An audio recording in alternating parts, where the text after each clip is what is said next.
Hello, everyone. Welcome to another segment of Intellectual Brainstorming and Academic Excellence. My name is David Oni, and my Facebook page is David Oni. We want to say a very big thank you to those returning viewers that have always come around to watch our videos. And for those of you that have not followed our page, we want you to do the same as well.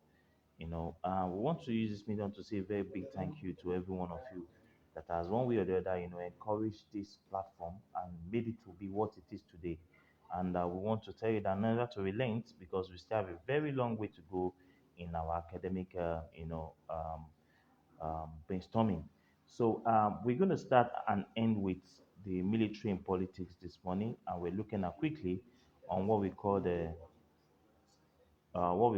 military disengagement.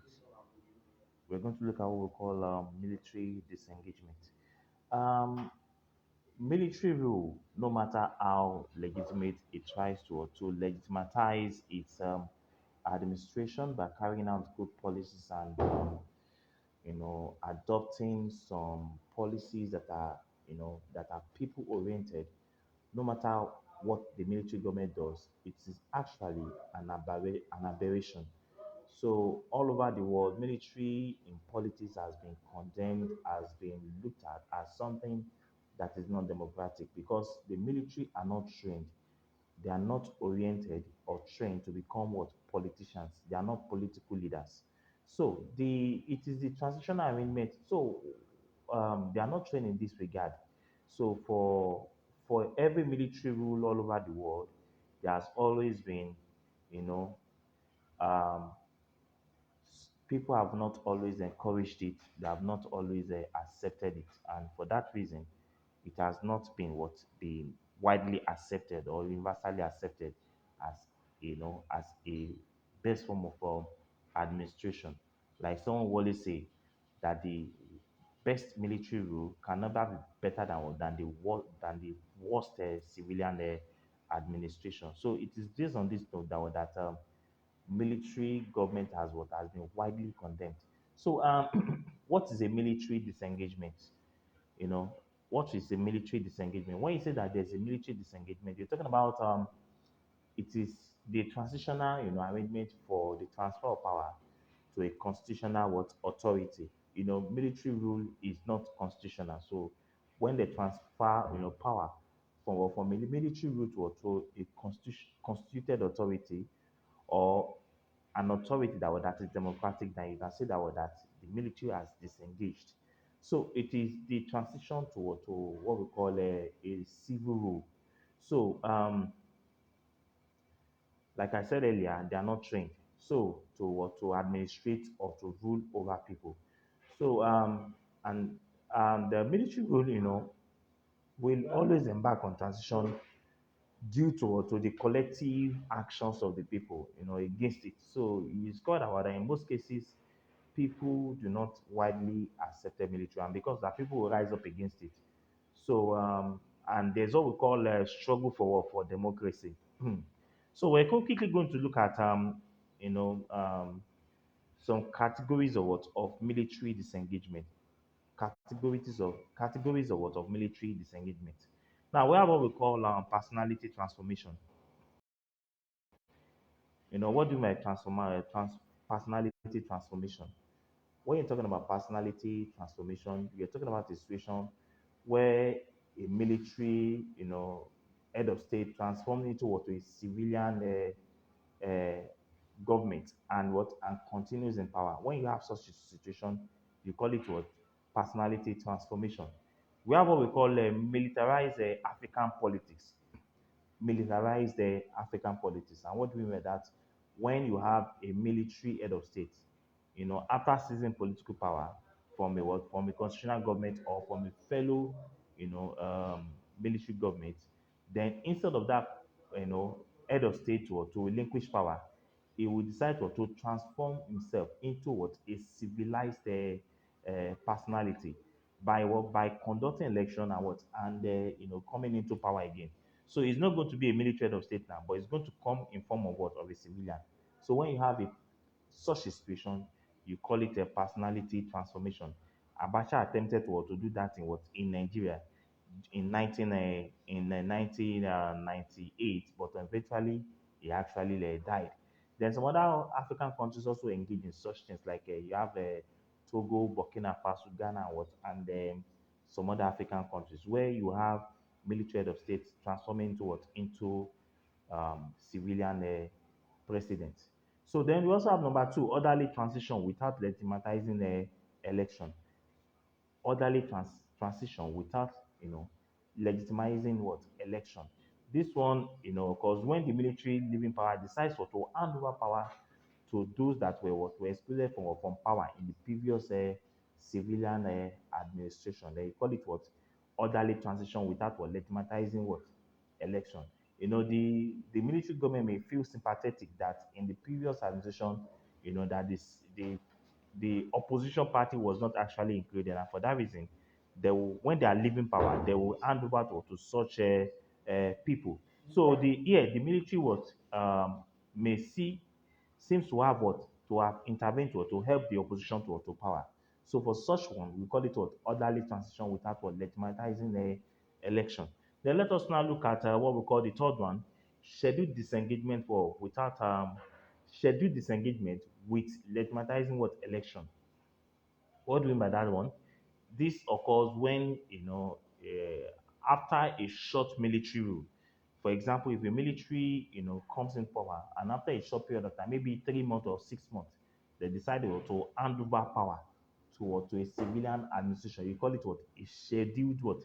Disengagement. A scheduled disengagement. That is over a short period of time. That schedule is what? Is over a short period of time. So we call it scheduled disengagement. Then another one is number four, which is called the scheduled disengagement with legitimatizing what election also. Here, the military will hand over power after a long period of what of time. They will rule for a long period of time. This was evident in what in 1966 when Gowan was the head of state. Then we also have in from 1983 to 1999, where you have a long period of what of military, being in power in the country. I'm talking about Nigeria here. From 1960s to 1975, Gowon was in power. Then don't forget also that Babangida also ruled for 8 years. For 8 years. He ruled from 1985 to 1993. So he ruled for 8 years. So you can call that one what a scheduled disengagement also. But we also have the third one, which is called the what is scheduled disengagement based on a short period of what of time, which is 6 months and above. But when you talk about what a scheduled disengagement for a long period of time, then you're talking about where the military power stays in power for a very long period of what of years before handing over. Then you also have the last one, which is called the disorderly transition. Disorderly transition. This is when what military regime is forced either by internal pressure from the military or from people to abandon what governance. So when you have a disorderly transition, that means that the military has been forced, based on what, on pressure coming from from the same military carcass or from the people or from an external pressure. Such a situation, you discover that after some time the military will to relinquish power. So that one is called disorderly transition. For example, we have cases like that in Nigeria, where Babangida had to step aside because of the pressure coming from people and international community and also what other military officers what that are that were working at that time. So they actually pressured him to relinquish their power. So let us look at what we call According to Okoye, there are some thesis for military disengagement. There are some thesis for military disengagement. Number one is what we call mission fulfilled. Mission fulfilled. When the military power has fulfilled is what the purpose for which it was actually carried out a military coup, then you scored out that such a government will hand over power to a civilian administration.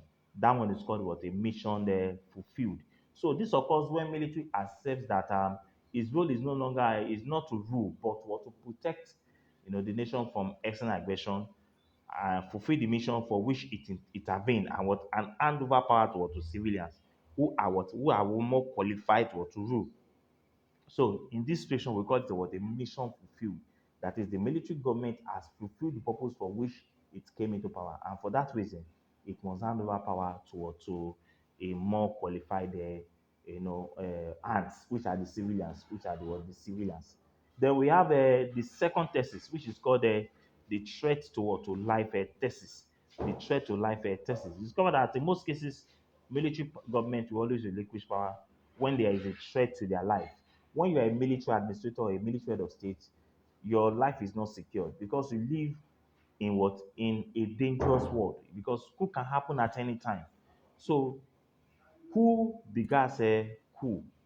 At any point in time, there can be coup, and when there is a coup like that, it can lead to what, to the loss of a life, and that's why in a situation like that, the military government may decide to quickly relinquish power because of the fear for his own life, because anything can happen at any point in the time. So such a thing, you call it a death threat thesis.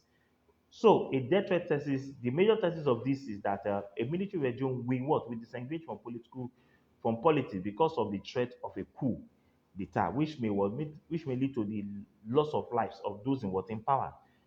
This is based on the belief that under military rule, every day is what is a potential coup. So living under the shadow of a coup can pose enough discomfort for those in what in power to want to hand over power to an elected regime. So, like I said earlier, a coup will always what begat a coup, and for that reason, because of that fear, because of the threat of fear of life, they will relinquish that power. So we can now see that there are two tests that can make a military government to leave a power, which is what we call mission fulfilled and the death threat thesis. So both of them are what are these two theses as what as encapsulated by the man called Okoye in 1991. So on this note, we're going to round up on military in politics in Nigeria.